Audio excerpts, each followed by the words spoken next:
회니까 우리 장로님들 뭐 다 아는 장로님들이고 성도님들 보니까 다 그 얼굴이 아주 홍한 소녀같이 건강해 보여요. 이유 중에 하나가 뭔가 그랬더니 박수 치는데 인색하지 않고 나는 그냥 습관이 돼서 치다가 미웠더니 뭐 점점 더 장로님 한 분이 다시 또 치다가 그랬는데 이게 사실 돈은 안 드는 거고 무한한 유익을 얻는 거예요. 이게 제가 어떤 때 쥐가 날 때가 있었는데 누가 이걸 박수를 쳐보라고 그러더라고. 아침에 이걸 아파요. 한 50번 이렇게 하니까 아파. 근데 그게 싹 없어졌어요.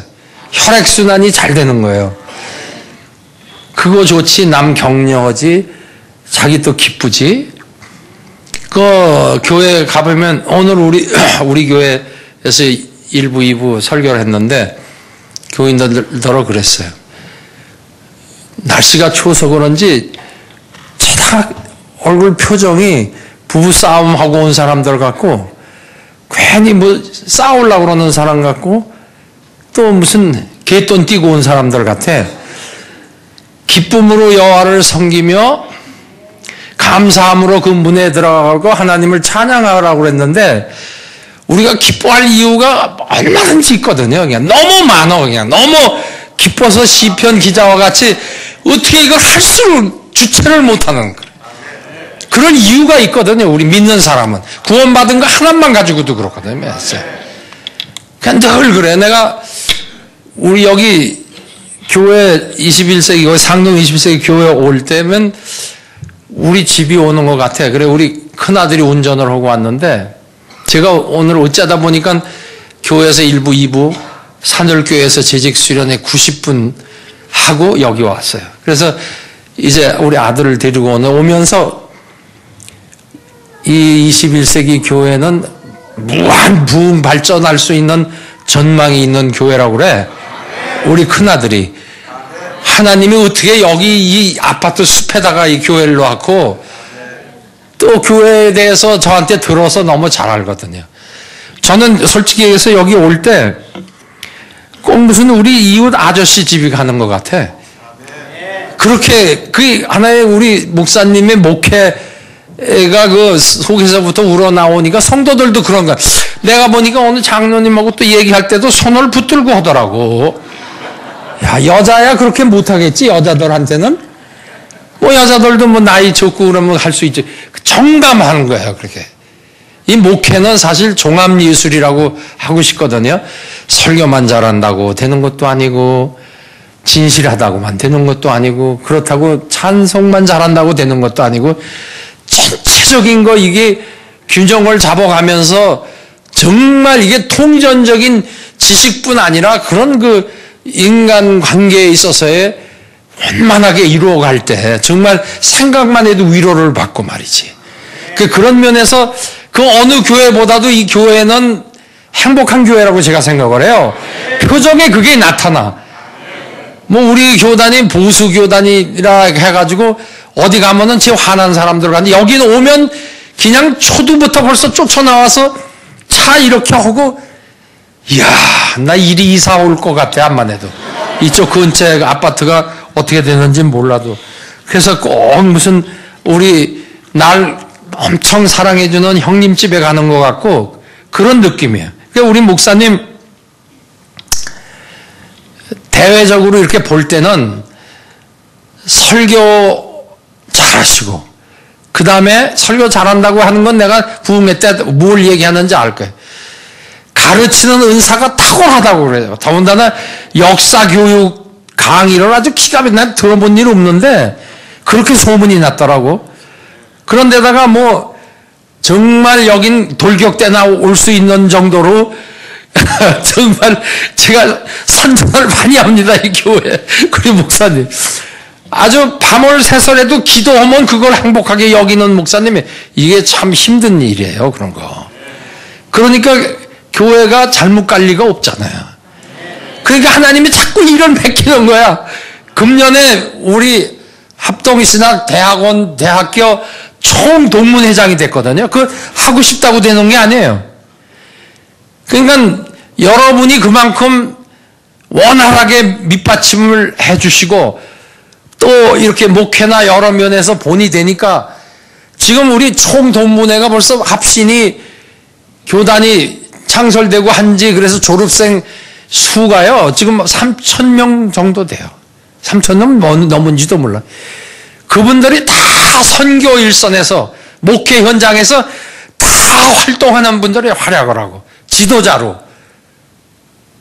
우리나라의 그 세계 선교 또 세계 곳곳에 있는 선교에 전에도 얘기했지만 그 필드나 이런 실제적인 그 통솔을 하면서 지도하는 역할을 하는 사람이 합신 출신입니다. 근데 그 총동문회 회장이란 말이지. 그래서 내가 목사님한테 그랬어요. 전화로도 얘기하고 할 일이 많은데 교인들이 그만큼 일을 많이 해줘야 돼요. 여러분들이 밑받침을 해줘야 돼. 우리 장로님 여기 앉아 계시잖아요. 내가 다 알죠.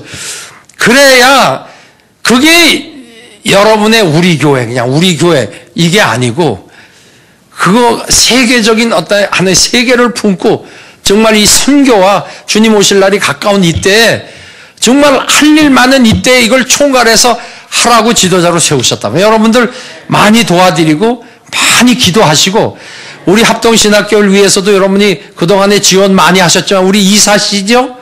동문회장이죠? 그거 어떻게 하겠어요? 내가 그래서 허나무태 우리의 스승되는 박윤선 목사님 출판 영음사의 책이 이번에 최우수 출판 문화상 받게 됐어요. 그 통보 받았어요. 그러니까 이것도 다 같이 우리 거라고 하면서 해야 될 일이거든. 그래서 앞으로 그런 면에 있어서도 문서 선교에도 많이 투자하셔야 돼요. 장로님들 아시죠? 신학교 많이 후원하셔야 됩니다. 아멘 아멘 했어 지금 장로님들 다. 안 하면 내가 찾아올 거라고. 그리고 목사님 위해서 활동하는데도 여러 면에서 여러분이 배려해 주시고 그러면 진짜 하나님 기뻐하시죠. 하나님 나라 관점에서 넓게 봐야 돼요. 우리 21세기 상농교회 첫째 잘 돼야 되죠. 그래야 가정이 부흥하죠. 내가 시온에서 내게 복을 주리라. 교회에 넘쳐 흐르는 그 은혜의 강이 각 가정으로 흘러가는 거예요. 행복한 게 교회 생활이 행복하면 가정 생활 행복한 거예요. 여러분이 그런 축복으로 절 하시기를 주의 이름으로 축원합니다.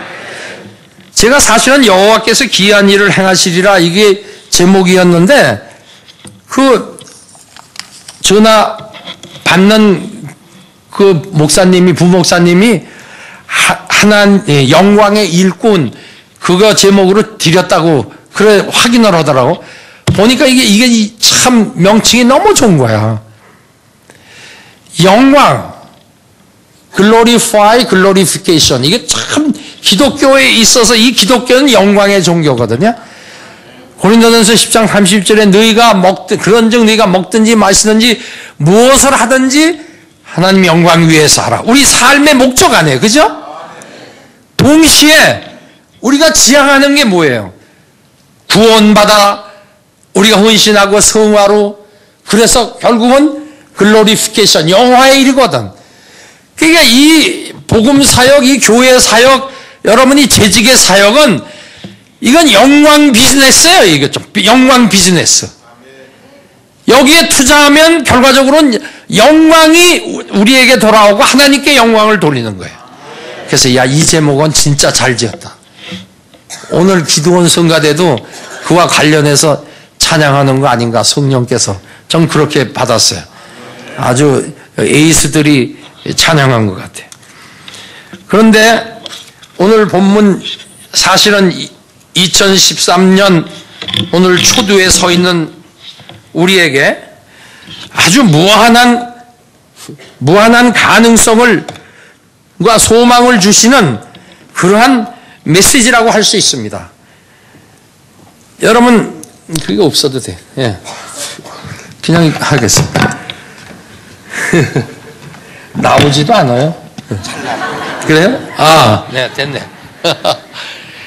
모세의 후계자 여호수아가 가나안 진입을 위한 모든 준비를 완료하고 시딤에서 진을 걷어 요단에 이르렀어요. 그러나 이스라엘 백성은 더 이상 전진이 불가능한 그건 역경에 처하게 돼가지고 결국은 거기에 진을 쳐야만 했습니다. 그리고 하나님이 어떻게 하라고 하나 하는 지시를 받기 위해서. 제가 오늘 보니까 오늘 뭐 공동의회도 하고 연초고 또 재직 수련회도 하시고 이제 만반의 준비를 다 갖춰서 ready, go. 그 영화 촬영할 때도 그렇잖아요. 그와 마찬가지로 이제는 앞으로 전진만 하면 되어 있는 그런 시점 아니에요. 그죠? 거기에 필요한 것이 오늘 메시지입니다. 그래서 기다리고 하나님 명령을 기다리고 있는데 이때 이스라엘 백성에게 내려진 명령, 이건 절대 지켜야 될 수칙인데 이 명령을 우리가 좀 생각해 보았어요. 우리도 요긴한 교훈을 받아요. 우리가 2013년 재직의 직분을 받고 하나님의 명령을 따라서 어떻게 이걸 감당해야 되느냐, 이 위대한 사역을. 그걸 원리를 여기서 발견할 수 있어요. 그러면 영광의 일꾼이 결국 영광의 면류관 받는 영광에 이르게 되는 거란 말이지. 첫째, 여기 보니까 언약궤를 앞세우라 그랬어요. 3절에 보면요, 너희는 제사장들이 너희 하나님 여호와의 언약궤 매는 것을 보거든, 내가 뚠뚠 띄어서요, 그 뒤를 따르라 그랬거든요. 그러니까 그 언약궤 메고 가는 제사장들과 뒤따르는 그 거리가 약 2000규빗 간격. 그걸 또 4절 보면은 그러니까 한 1km 정도. 그래야 언약궤 미고 가는 걸 뒤에 따라오면서 멀리서도 볼 수 있잖아요. 바로 바싹 가면 잘 안 비잖아요. 그것만 바라보라는 거예요. 이 언약궤, 법궤라고도 그러죠. 이건 하나님의 임재, 그걸 상징해요. 하나님이 함께 하신 거. 그 언약궤, 법궤, 그 하나님.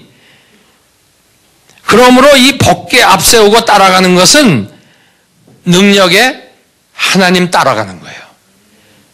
능력에 하나님 따라가고 하나님과 동행하는 거예요. 3절 보면 그 뒤를 따르라. 그러면 어떻게 됐느냐? 4절 보니까 그리하면 너희가 행할 길을 알리니 너희가 이전에 이 길을 지나보지 못하였음이니라. 그러니까 초행길 가는 비결이 뭐냐? 계속 물어보는 거예요. 여러분 길 찾아갈 때 물어보잖아요. 요즘은 내비게이션이 나와가지고 오늘도 뭐 여기저기 가는데 하나 어려움이 없는 거예요. 내비게이션 마치고 가면 그럼 꼭 거기 데려다 줘. 근데 내가 전에 얘기했죠. 내비게이션에 있는 여자도 가끔 곁길로 가는 경우가 있어요. 내가 그런 얘기했어요. 사실은 내비게이션 여자 지금 내가 장가 갔으면 그리 갈 거라고. 왜냐하면 이 여자는 길을 가르쳐 주다가 곁길로 잘못 가도 절대 화를 안 내. 저기서 유턴 하십시오. 근데 이게 그 골목으로 들어가면은 아무 소리 안 해요. 잠깐만. 그러니까 화를 참는가 봐. 인내가 많아. 그러다가 조금 지나가 뭐냐 하면은 좌회전, 우회전 해서 결국은 인도해 가는 거예요. 이런 여자가 어디 있어요? 근데 이런 여자도 잘못된 적이 있더라니까. 내가 송월교회 설교하러 주일날 가는데 우리 부목사님들은 내비게이션 좀 맞춰놔 그랬더니 맞췄어. 그래서 나 열심히 나는 난 길치 갔잖아요. 그래서 송월교회는 하고 내리려고 보니까 송월감리교회야. 그러니까 이런 건 미스테이크가 있어요. 그런데 이 하나님의 말씀 내비게이션은 내 발의 등이요, 뭐라 그랬지? 내가 비치니이다 그랬는데 절대로 실수하는 일이 없어요. 여러분 이 광야 같은 인생길 무사히 가려면 개인이든 가정이든 교회든 재직이든 원리는 같습니다. 하나님 따라가는 거예요.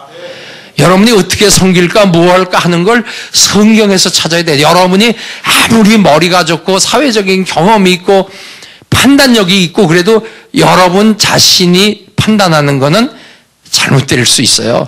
하나님 말씀에서 어긋날 수 있어요. 그러면 아무리 재직으로 1년 평생 여러분이 헌신해도 그거 값으로 쳐주지도 않아.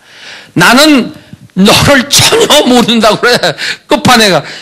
아니 사탄 마귀도 위에서 불을 하늘에서 내리는데 능력 행했습니다. 나 이거 했습니다. 병도 고쳤습니다. 내가 이렇게 충성했습니다. 이렇게 얘기를 할 때 나는 너를 도무지 알지 못하는 저 내쫓으라고 그러잖아요. 왜냐? 규칙을 위반하고 하나님 진리 말씀을 어겼거든. 우리가 재직으로 하는 데 있어서도 이걸 어딜 가나. 그래서 잘 모르면 물어야 돼요. 목사님에게 묻고 이게 제가 지금 이렇게 기도하고 있는데 이건 맞습니까? 내가 혼사가 있어서 우리 아이들 이렇게 하려고 그러는데 이게 저쪽에 난 안 믿고 이건 맞습니까? 또 이게 교회 이렇게 봉사하는데 내가 이 시험에 들었는데 물어야 돼요. 왜 물어도 되느냐? 하나님의 말씀의 표준을 삼기 위해서인 거예요. 그거 잘못되니까. 그러면 4절에 보면 그리하면 너희가 행할 길을 알리라. 왜냐하면 너희들이 이 길을 전에 가보지 못해. 2013년 가본 사람 있어요? 여러분, 김 집사님, 김 장로님 자기 일평생 인생을 가본 길 갑니까? 누구나 다 초행길이에요. 물어야지. 잠언 3장 5절 6절에 넌 마음을 다하여 여호와를 의뢰하고 내 명철을 의지하지 말라. 너는 범사에 그를 인정하라. 크든 적든 그리하면 내 길을 지도하시리라. 하나님의 약속의 말씀이에요. 그래서 여러분들이 이거를 하나님 말씀이 삶의 표준이 되고 성금의 표준이 될 때 거기에 순종할 때 절대 실패가 없습니다. 제가 한기총이 지금 그냥 참 형편없이 그냥 망신을 당하고 있지만은 옛날에 한기총 제가 그 국제위원장을 한 일이 있어요. 그럴 때 우리 한기총에서 미국의 친선 사절 간 일이 있습니다. 근데 그때 거기 갔더니 저녁에 큰 집회 교포들 그 워싱턴에서 집회를 하고 많이 모였어요. 큰 그 회당에. 그리고 미국의 상원의원 뭐 또 그런데 그 중에 누가 있었느냐면 얼마 전에 소천하신 강영우 박사님. 예, 맹인으로서 미국 정부의 차관보까지 올라가신 분이에요. 그 사모님도 그렇고 제가 한국에서도 우리 교회도 모시고 여러 번 교제한 일이 있거든요. 근데 그건 극건으로 거기 가서 이제 친선의 밤을 그렇게 해서 뭐 우리가 감사패도 드리고 이제 그러는 자리인데 그분이 간증한 게 있어요. 여러분 들었는지 모르죠. 이분이 맹인으로서 교수요 교육학자로서 최초 맹인 박사가 되고 노스이스턴 일리노이대가 이거 유명하거든요. 근데 자녀 교육 시 가장 중점을 둔 게 뭐냐 물었더니 신앙 교육과 가치 교육에 중점을 뒀다는 거예요. 여러분 다 들으세요. 왜냐하면 이 재직들이 가정에도 본이 돼야 되거든요. 근데 공부해라 그러지 않았다는 거예요. 그리고 자식이 가장 존경하는 사람, 여러분 자녀들한테 물으면 우리 아버지, 우리 어머니 그렇게 얘기하는 자녀도 있을 거예요. 그건 참 성공적입니다. 그런데 이분이 고백하기를 자식이 가장 존경하는 사람이 부모님이란 말 듣기 어려운 것을 본인은 들을 수 있었다는 것에 감사한다 그랬어요. 맹인이지만 자기 자식들이 자기를 제일 존경한다는 거예요. 큰아들이 하버드 우등으로 졸업을 해서 의사가 됐는데 입학시험 수필 제목이 아버지가 어둠 속에서 읽어준 이야기들. 잠잘 때 자라고 아버지가 책 읽어준 거 말해요. 우리 아버지가 맹인이었으므로 불을 끄고 읽어주셨기에 더 잘 수 있었고 어둠 속에서 더욱 상상의 나래를 마음껏 펼 수 있었습니다. 아버지가 맹인이기 때문에 친구들 사이 열등의식이 있을 법한데 하나님은 긍정적 사고의 역사하신다고 그러면서 신앙적으로 긍정적 사고를 함양하는 교육, 아들이 이와 같이 고백을 하고 감사할 때 내 마음속에 감동과 주 안에서 잘 키워주신 하나님께 감사한 생각이 듭니다. 밤에 점자를 하면서 성경 읽어준 거예요. 예? 그 자녀들이 이렇게 훌륭하게 된 겁니다. 우리가 가정도 한 교회라고 할 수 있어요. 가정. 아버지가 정말 목회자 역할을 하고 제사장 역할을 하는 거죠. 그러므로 먼저 교역자이든 당회원이든 재직이든 일반 교인이든 하나님 말씀을 확신하고 그 말씀을 표준 삼아서 섬겨 나가야 제대로 가는 교회입니다. 목사, 임직, 강도사, 장로, 집사, 안수 집사 임직 때 신구약 성경은 하나님 말씀이여 신앙과 본분에 대하여 정확무한 유일의 법칙으로 믿느냐 그러면은 네 하잖아요. 그러면서도 주일학교 교사, 구역장, 지역장, 구역공과 성경을 가르치면서 그 가르치는 사람이 확신이 없어.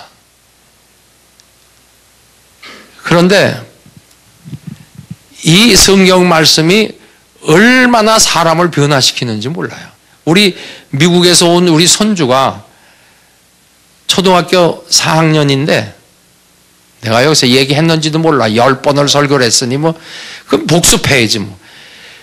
이스라엘 백성을 모세가 훈련시킬 때도 계속 반복 교육했어요. 신명기 여러분 보면은 왜냐하면은 가나안에 들어가거든 배반하지 말고 잘 지켜라. 너 잘 됐다고 네가 네 덕에 된 게 아니고 하나님 계속 그 tema. 왜냐하면 우리 자꾸 잊어버리고 딴짓하니까 그러거든. 그러니까 여러분이 딴짓한다는 게 아니라 자꾸 잊어버려. 그러니까 반복해서 해야 돼요. 그런데 이놈이 목사도 되기 싫다. 자기 아빠가 하도 고생하면서 공부하는 걸 봐가지고 미국에서 8년 있었는데 그 다음에 교수도 싫대. 왜냐하면은 교수 되려고 공부하다가 어떤 땐 정신이 몽롱해가지고 새벽 2시에 집에서 낚시질을 하더래. 나 나중에 들었는데 그게 그렇게 쉽지가 않은 거라면 이걸 지가 봤을 거 아니야. 그냥 자기는 교수 안 한대요. 뭐 되느냐? 식당 경영하라. 식당 주인. 근데 이놈이 지금 초등학교 4학년 효원 초등학교 지금 4학년 지금 5학년 되나 본데 아주 천재적이야. 여럿이 앉아서 어디 음식점에 음식을 먹어도 한참 시간이 세월이 흐른 다음에도 누가 무슨 음식 먹은 걸 다 알아. 그리고 음식 이름을 다 외. 야, 너는 천부적인 소질이 있다. 너 음식 경영해라. 그러면은 너 그렇게 해라. 그런데 그 지가 하기로 이제 그렇게 작정해서 그러면 너 음식점 경험 내가 가면은 좀 거저줄래? 그러니까 생각해보니 안 된대 그거는. 왜 안 되느냐 그랬더니 디스카운트는 돼도 손님들 볼 때 그거는 안 된대. 그래서 공짜로 얻어먹는 건 틀렸어. 그래서 그렇게 했는데 얘가 호원 초등학교를 갔는데 담임 선생님이 열린교회 김남준 목사님 교회의 안수 집사예요. 그 일 만났어. 그랬더니 하루 집으로 전화가 왔는데 애들 셋을 뽑아서 제자 훈련을 시킨다고 그래. 하나님 말씀 가르치는 거예요. 그러더니 신접살림에 자기 집에 데려가서 애들을 재우기도 하고 공부 가르치더니 이놈이 획가닥 변했어요. 너 뭐 될래? 그러니까 식당 그거 안 되는 거 벌써 저리 갔어요. 목사 될 것 같아. 그러면서 지가 또 자기 친구를 제자 훈련시키는 거예요. 여러분 이게 말로 한다고 됩니까? 어린 생명도요 하나님의 말씀의 그 능력은 상성을 초월해요. 사람을 변화시켜요. 여러분이 재직으로 헌신하고 주일학교 교사로 헌신하고 구역장으로 하고 지역장으로 하고 누구로 뭘 하든 간에 하나님 말씀을 여러분의 말씀에 대한 확신을 가지고 해야 됩니다. 홍정길 목사님이라고 계세요. 남서은혜교회. 그분이 작년 10월 달에 저거 점심을 같이 하시면서 하신 얘기가 내가 암에 걸렸다고 그러더라고. 제가 깜짝 놀랐어요. 그분이 그 크게 미랄학교라 뭐 다 여러 면에서 크게 일하시잖아요.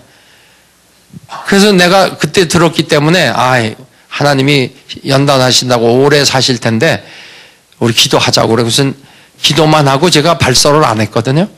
근데 요즘 다니시면서 뭐라고 그런가 하니 하나님이 초대장을 보냈다고, 나한테 초대장 보냈다고 그렇게 얘기를 하시던데 죽는 게 무섭지 않다는 거죠. 근데 이분이 어디서 은혜를 처음에 받았느냐 하면 CCC 총무로 계실 때 박윤선 목사님 설교를 들었다는 거예요. 그때. 그리고 설교를 듣고 강의를 들었다는 거예요. 너무 은혜를 받아가지고 거기서 고깔아졌대. 그거 이제 앞으로 박윤선을 말한다 책이 나옵니다. 2월 말이나 초에 우리 목사님 인터뷰 하셨거든요. 거기도. 동문회장, 총동문회장 됐으니까 또 한 번 해야 될 것 같아. 그런데 뭐라고 그러냐, 어떻게 은혜를 받았느냐 하면 박윤선 목사님이 설교를 하시는데 아주 금방 성경에서 걸어 나온 사람 같이 얘기를 하더래. 그러니까 아주 확신을 가지는 거지. 그러니까 이 말씀이 영역 있게 나가는 거고 변할 일. 자기가 거기 고꾸라졌다고 그러더라고. 자기 일평생에 그런 영향을 받았다고 그러더라고. 여러분도 주일학교 교사든 장로님으로서 어디 구역을 인도하든 간에 그걸 덜덜 외워가지고 그거 이렇게 하기보다 그 말씀을 정말 하나님이 나에게 주시는 말씀으로 받아서 먼저 은혜를 받아야 돼요. 그래서 마치 아주 성경에서 예수님 그냥 만나고 방금 나온 것 같이 그렇게 얘기를 해야 돼요. 내가 그 얘기해. 재직도 그런 원리에서 일을 해야 돼. 먼저 정말 이 험한 광야 같은 이 세상길을 갈 때 뭘 믿고 뭘 바라보고 가겠느냐 이 말이에요. 그 다음에 첫째는 언약궤 맨 그 제사장 따르라고 그랬죠. 두 번째는 뭐냐면 자신을 성결하게 하라. 5절에 너희는 자신을 성결하게 하라. 우리가 하나님의 기적을 힘입는 비결은 우리를 스스로 성결케 하는 거예요. 그 어떤 난관 앞에서도 평안히 주님만 바라보고 주님의 뜻대로 거룩하게 살기만 하면 승리한다 이 말이에요. 반드시. 그렇지 않으면 이 길을 가면서 죄를 범하면 그 길을 다 간 후에 쓴 열매를 얻게 된다. 박인선 목사님 그렇게 얘기했어요. 성결, 우리 재직들 본이 돼야 돼요. 그 다음에 세 번째는 뭐라고 명령을 했느냐면 요단을 건너는 비결입니다. 첫째는 뭐라고 그랬지? 첫째는 언약궤를 앞세우라. 내가 또 물어볼 거예요. 언약궤를 앞세우라. 두 번째 뭐라고 그랬지? 자신을 성결케 하라. 세 번째는 그 다음에 요단에 들어서라 이거예요. 들어서라. 하나님은 자기 백성에게 기적 행하시기 전에, 능력을 행하시기 전에 먼저 순종을 요구해요. 8절 보니까 너는 언약궤를 맨 제사장들에게 명령하여 요단에 들어서라 하라. 여러분 이거 실천할 겁니다. 1년 내내. 여러분이 어떤 걸 결정하고 영적 지도자가 목사님을 비롯해 장로님들이 어떤 일을 결정해서 나갈 때 여러분 그저 인간적인 생각, 상식적인 생각, 세상에서 하는 논리 이런 걸로 인해 가지고 이렇다 가타 부타 이게 아니에요. 여기서 얘기하는 건 뭐냐면 인간 보기엔 미련하고 무모해 보려도 왜? 그 당시에 요단에 들어서라 이렇게 명령할 때 때마치 곡식 거두는 시기라고 그랬어요. 그래서 양력으로 한 4, 5월 봄비가 요단강 또 근원에서 흘러내리는 헤르몬산에서 흘러내리는 그런 또 눈이 녹아내려가지고 강물이 넘쳐서 수심이 4m, 강폭이 30m 걸어서 건너기에는 아주 불가능한데 그러므로 여리고 사람들도 군사 배치를 안 했다고 그랬어요. 거기에. 왜냐하면 거기에 뭐 이스라엘 군이 오리라고는 생각도 안 한 거예요. 인간 상식으로 봤을 때. 그런데 바로 이런 때 하나님이 진군 명령을 한 거예요. 요단에 들어서라. 인간적으로 하면 빠져 죽지 어쩌다. 저희만 빠져 죽는 게 아니라 들어온 그 100만이 넘는, 장정만 60만이라고 하는데 100만이 넘는, 지금 추산하기 어떤 사람은 300만이라고도 그러는데, 거기에 다 빠져 죽을 판이에요. 그런데 제사장들은 하나님 명령에 무조건 순종을 해서 발을 딱 뒤로 넣자 뭐라 그랬어요? 요단물이 멈췄다고 그랬거든요. 이거 상식을 벗어나는 거예요. 15절 괴를 맨 제사장들이 발이 물가에 잠기자 16 곧 위에서부터 흘러내리던 물이 그쳐서 이게 바로 우리가 믿는 기독교의 기적입니다. 이론가는 생전 제자리 걸음에 교회 일도 하다 보면 뭘 전에 우리 교회 리모델링을 하자 그러는데 아주 죽기 내기로 반대를 한 분이 있어요. 어떻게 할 수도 없더라. 그러니까 우린 앞길을 잘 모르니까 하도 그러니까 또 긴가 이런 생각도 하더라고. 근데 나중에 생각을 하니까 그 리모델링 안 했으면은 교회 부흥도 안 됐을 것 같아. 어디 수용할 자리가 있어야지. 그런데 그럼에도 불구하고 믿음으로 우리가 감당했거든요. 내가 그런 얘기 했죠. 전에도 얘기한 것 같아요. 연변에서 선교하는 최하진 선교사. 그분이 큰 뜻을 품고 거기 가가지고 정말 그 카이스트 박사에다가 스탠포드의 포스트 박사로 초청을 받았는데도 안 갔잖아요. 안 가고 중국 선교 갔잖아요. 예. 카이스트 거기 그쪽에 밀양 뭡니까 그저 온양 온천 근처에서 그 뭐 박사로서 대우도 받고 연구하고 그러는데 저녁에 그냥 술집이나 가고 그냥 이러다가 내가 이래서는 안 되겠구나. 그래서 성경을 읽다가 죽고 대라는 뭐 메시지 죽고 그러다가 쇼크를 받아가지고 내가 이렇게 살면 안 되겠다 생각하는데 마침 단기 선교사 모집이 있어서 연변과학기대에 간 게 인연이 돼가지고 다 집어치고 자기 부인하고 가서 선교를 하는데 중국 아이들 다 이거 감동을 시켰던 거예요. 중국 청년들을. 간첩인 줄 알았대 중국 청년들은 처음에는. 그런데 이 아이들이 감동을 받고 예수 믿게 되고 그래가지고 그 허벌판에 가가지고요 큰 그 대지를 이 학교 대지 여기다 학교 질 거를 머리에다가 두고 하나님이 주신 소원이라 생각하고 허벌판에 깃대 꽂고 거기서 기도했다고 그러죠. 이거 다 하려고. 이게 누가 보면 미친놈이라고 그럴 거 아니겠어요? 그러고 나와가지고 거기에 모금을 하기 위해서 미국에 갔다고 그러잖아요. 결론적으로 얘기하면 모금이 그렇게 잘 되겠어요? 근데 6천만 원 그때 돈 목표로 해서 했는데 어쨌든 간에 5천만 원이 된 거예요. 그런데 나머지 안 되는 거예요. 그런데 기도하는데 하나님이 요단에 들어서라 그러더래. 그러니까 무조건 비행기표 예약해가지고 가고 보자 믿음으로 요단에 들어선 제사장들 같이. 그랬는데 가는 날 그 전 아침에 전화가 왔는데 태국의 선교사로 하셨는 그 이름 내가 다 거기 책에 다 나와. 선교사 부인 사모님이 최 박사님 가시기 전에 식사나 한번 합시다. 그리고 식사하고 봉투를 하나 주면서 이거 이 형한테 쓰시라고. 그래서 난 식사값 준 줄 알았다고 그러잖아요. 비행기를 타고 보니까 딱 1,000만 원 해당되는 거예요. 딱 6천만 원을 겁도 나더래잖아요. 요단에 들어섰으니까. 그래서 비행기 화장실에 들어가서 하도 놀랐고 하도 간격을 거기다가 머리를 쳐박고 막 울면서 하나님을 부르면서 했다고 그러잖아요. 결론적으로 얘기하면요 거기에 대학이 수고요 자기들이 그 대학을 세우고 초등학교 중학교 다 세우고 이래서 얼마나 그게 중국 사람들을 다 갖다 가르치고 지금은 중국 관리인들을 다 세웠어요. 지도자로. 자기가 처음에 가서 했던 그 학생들이 다 미국 유학 가서 교수해가지고 엄청난 거예요. 지금 거기가 그걸 기점으로 해가지고요 대학 도시가 됐어요. 다른 대학들이 다 들어와가지고 내가 거기 한번 오라는 거 자꾸 오라는데 아직도 못 가보고 있는데 한번 갈 판이에요.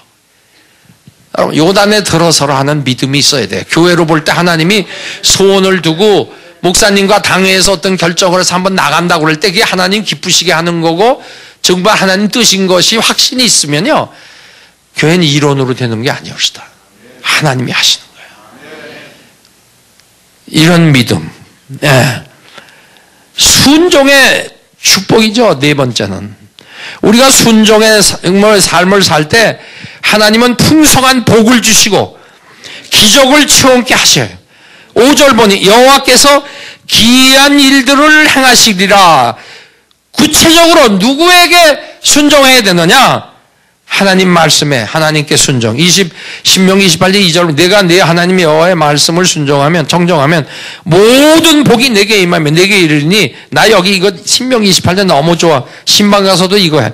성읍에서도 복을 받고 들에서도 복을 받고 내 몸의 자녀와 내 토지의 소산과 내 짐승의 새끼와 소와 양의 새끼가 복을 받을 거야. 내 광주리 떡반죽 그릇이 복을 내가 들어와도 복을 받고 나가도 복을 받고.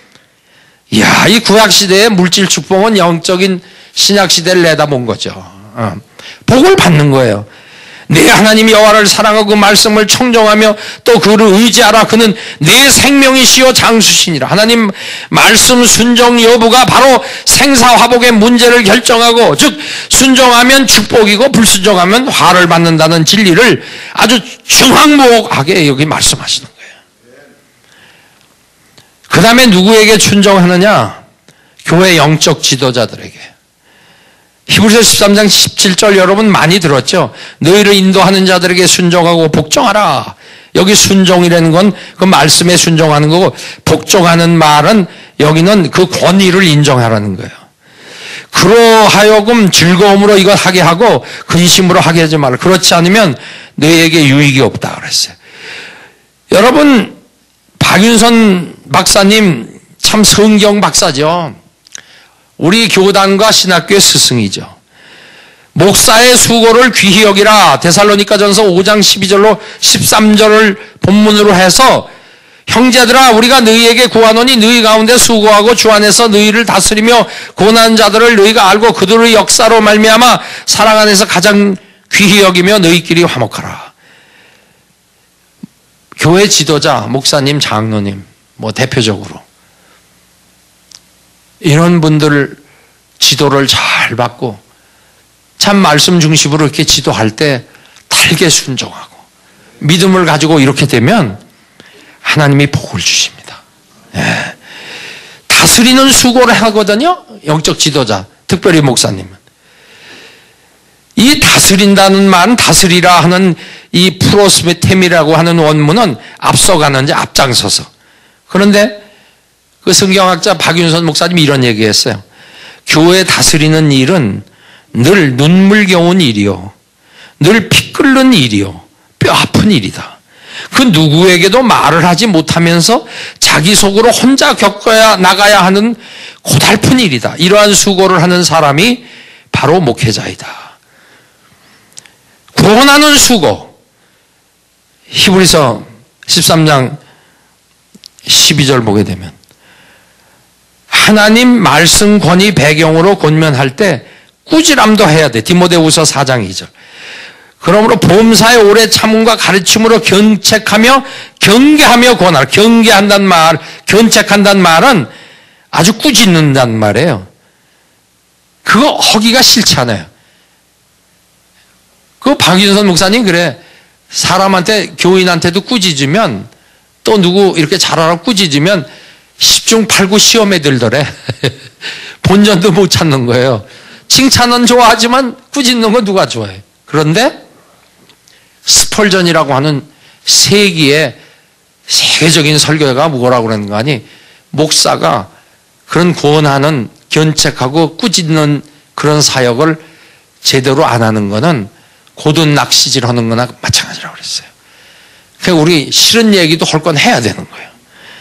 그렇기 때문에 이게 정말 구원하는 수고, 정말 다스리는 수고, 이게 참 피나는 그런 일이에요.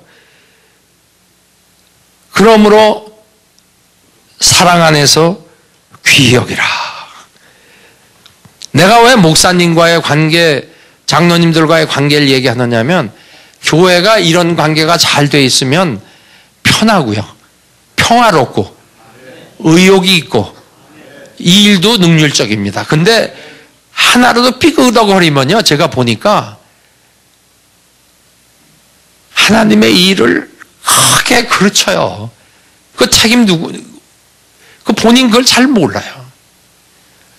그렇기 때문에 이 관계가 내가 앞서 교회에서도 그런 얘기를 했는데 관계가 잘 돼야 돼요. 그래서 그 박 목사님이 이랬습니다. 목회자들이 하는 일을 생각해서 귀히 여기라는 것이다. 뭐 사람이 해서 사람한테 그걸 보다도 그 하는 일이 소중하니까. 교인들은 말 한마디 하든지 어떠한 행동을 하든지 목사의 수고를 아는 심리로 움직여야 한다. 우리 목사님을 언제든지 내 부모로 알고 존중히 여기며 받들어야 한다.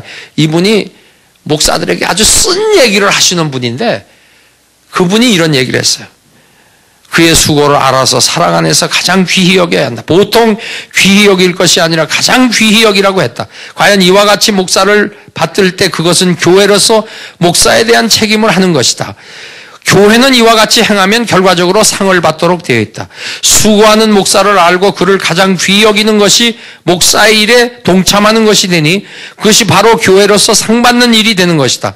그 이유는 하나님의 종을 알아서 도와드리는 것이 바로 주님의 고난에 동참하는 것이기 때문이다. 그리고 세 번째는 교인들은 서로 화목해야 돼요. 13절 너희끼리 화목하라. 이게 목사 대접하는 일이에요. 이렇게 될 때 목사는 힘을 얻고 기쁨을 얻고 주님 위해서 더욱 충성하게 되는 거예요. 그러므로 정신을 차리고 교회의 화목에 늘 힘써야 한다. 나 한 사람 때문에 교회가 잘못되면 결국 교회가 자기 자신을 망치는 것이다. 내가 왜 주님의 이름을 가지고 몸된 교회를 교란시키고 주님의 몸된 교회를 불안하게 만드는 그런 쓴뿌리 노릇을 하다가 여생을 마치겠는가. 또 부모에게도 순종해야 돼요. 직장 상사에게 부부간에 요즘 가정이 많이 무너졌잖아요. 이 가정 질서가 없어서 그래. 요즘 내가 들었는데 요즘 유행하는 말이 외아들 부모는 문간에서 죽는데네. 들어가질 못하고. 그 다음에 아들 2명은 나도 2명인데 우리 목사님은 3명이죠.